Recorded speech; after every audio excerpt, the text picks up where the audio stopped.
জিহাদের ময়দানে এক সাহাবা যুদ্ধ করতে লাগলেন। বুখারীর বর্ণনা, যুদ্ধ করতে করতে কাফেরদেরকে মারতে মারতে, হাদিসের ভাষ্য লা ফাযা ওয়ালা শাযা ইল্লা ইয়াদরিবুহা বিসাইফি, তার সামনে যত কাফের আসে সে কচুকাটা করে। অন্য সাহাবীরা খুশি হয়ে যায়, অন্য সাহাবীরা বলে আজকের সব সওয়াব এই সাহাবী পেয়ে যাবে। কিন্তু বিশ্বনবী হঠাৎ করে একটা কথা বললেন, ওই কথা শুনে সাহাবীরা অবাক। বিশ্বনবী বললেন হুয়া ফিন্নার, ও জাহান্নামে যাবে। কই যাবে?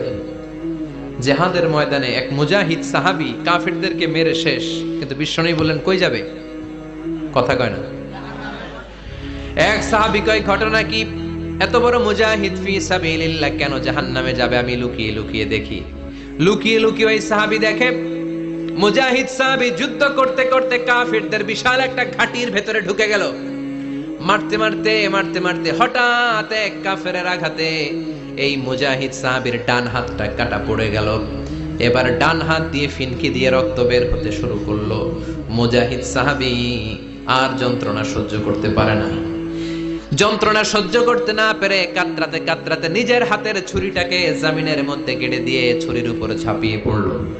পেটের এই দিক দিয়ে ঢুকে উপাস দিয়ে বের হয়ে গেল, এফার ওফার হয়ে গেল, মানে আত্মহত্যা করলো। ঠিক কি না? জাহান্নামী না? কথা কও।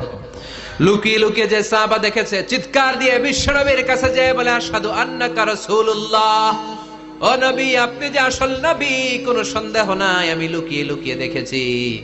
ওই মুজাহিদ সাহাবা বেঁচে নাই, সে কাফেরের আঘাতে শহীদ হয় নাই, নিজের পেটে নিজে ছুরি ঢুকিয়ে আত্মহত্যা করেছে।